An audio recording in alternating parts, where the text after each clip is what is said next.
मैंने तो अपना भाई खो दिया है। वो सगों से भी ज़्यादा प्यार करते थे मुझे।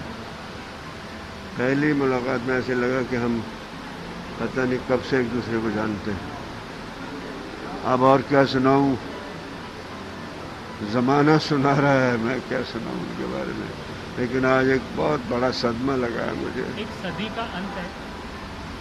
कुछ भी कह लो, अभी वो चला गया जिसे हम देख के एक्टर बनना चाहते थे। जिनसे कमी कहीं ना कहीं पूरी नहीं होगी। कमी तो होगी, उनकी यादों के सहारे जिएंगे ना। उनकी यादों को लेके यहाँ ये था, यहाँ वो था, वो यादें तो साथ रहेंगी। वो यादें ही बहुत बड़ा सरमाया है हमारा। उनकी यादें, उनको संभाल के रखना चाहिए, उनसे सीखना चाहिए, उनसे सबक लेना चाहिए। वो क्या कुछ कर सकते हैं, उन्होंने क्या कुछ किया। वो एक मिसाल है, उनसा कोई सानी नहीं उनका कोई।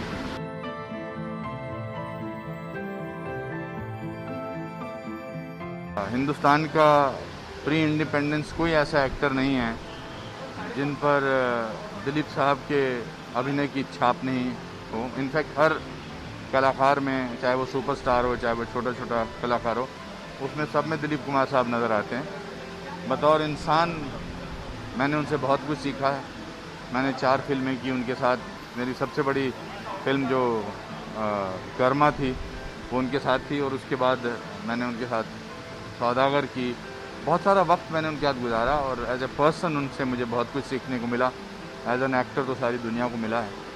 और पर ये इस बात का एहसास ज़रूर है कि आने वाली पुश्तों में भी वो हर कलाकार में इनकी छवि ज़रूर नज़र आएगी, तो जहन में सबके ज़िंदा रहेंगे हमेशा। हाँ, आज शरीर छोड़ा है, लेकिन मैंने जैसा कि हमेशा कहा है कि फिल्म इंडस्ट्री की आत्मा है ये, और आत्मा हमेशा अमर रहती है।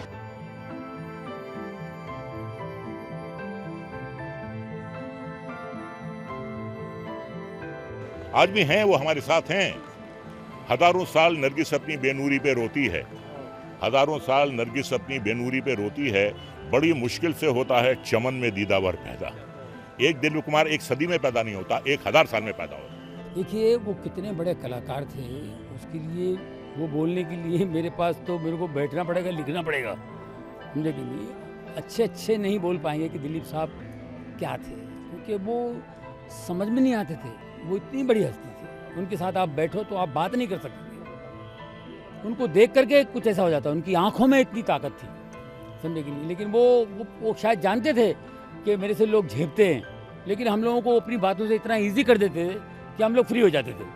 तो इतनी बड़ी हस्ती, और क्या है, कितने बड़े एक्टर थे, कितने बड़े इंसान थे, कितने दयालु थे। उन्होंने कितनी चैरिटी की, आपको पता है? किसी को मालूम नहीं। हम तो चैरिटी शोज में उनके साथ जाते थे, तो वो क्या क्या करते थे किसी को पता ही नहीं, समझे कि नहीं? तो वो बहुत इतने सारे गुण थे उनके अंदर, बहुत कम लोगों में आप देखेंगे।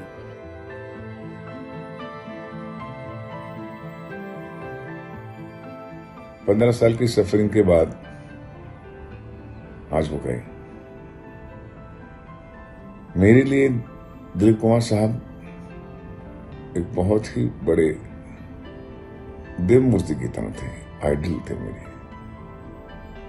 20 साल मैंने काम किया उनके साथ एज ए डायरेक्टर। 3 फिल्में बनाई हम दोनों ने, कर्मा, विधाता, सौदागर।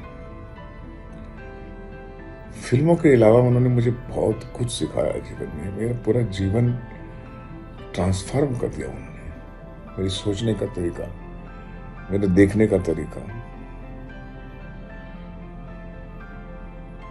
Film school whistling woods international का अगर विचार मेरे मन में आया कि मैं भारतीय बच्चों के लिए कुछ करूं, तो वो आइडिया मेरा नहीं था, वो दिलीप साहब का था। दिलीप साहब हमेशा बोलते थे कि सुभाष, तुम्हें आने वाली जनरेशन के लिए कुछ देना चाहिए, कुछ करना चाहिए। दिलीप कुमार एक मेरे लिए बहुत बड़े शिक्षक थे, गुरु थे, भाई थे, दोस्त थे, और बहुत प्यार था हम दोनों में।